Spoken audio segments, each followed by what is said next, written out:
there!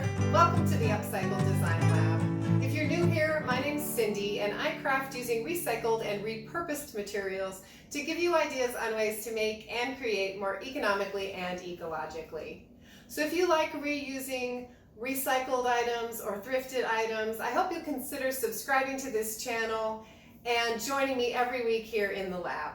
Today I'm going to be recycling some glass containers to make some candles. Now I have struggled in the past making candles, but this is a really simple way to make a candle. So I'm keeping my fingers crossed and I'm going to give it a try.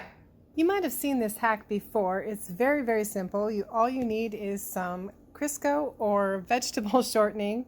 You melt some in the microwave, pour it into your glass container, and then add a candle. You do want to keep an eye on it when you're melting it in the microwave because it will melt very fast. So I'm not doing this in a terribly scientific way, but I am trying to kind of make all things equal. I'm going to be testing regular Crisco and a generic version against a Glade candle. And so I have a bunch of empty Glade candle containers that I'm going to be refilling with the vegetable oil and the Crisco.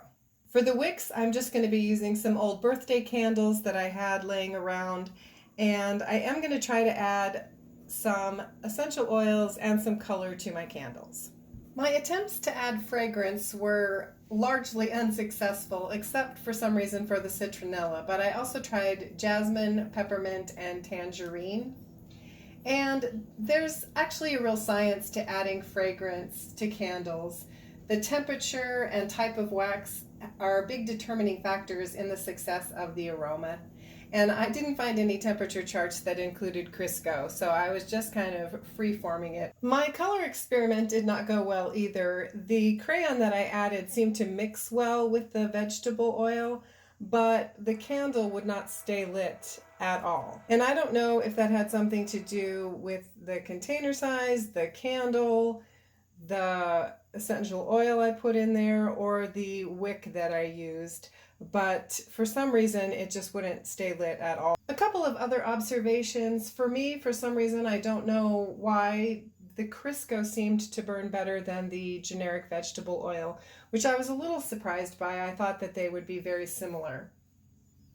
And then the other thing is that at the end of the burn, my birthday candle, the birthday candle that I was using as my wick, seemed to kind of float up and it would extinguish itself in the melted oil.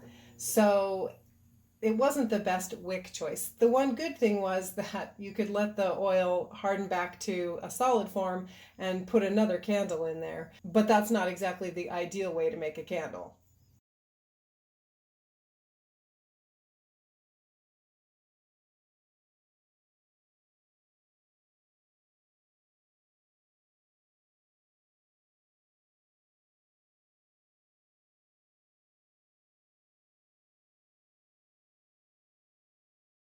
So in conclusion, the Crisco candle combination wasn't quite as simple as I thought it would be. It still has a little bit of science that you need to think about. If you really want the candle to burn well, you need to have the right size container.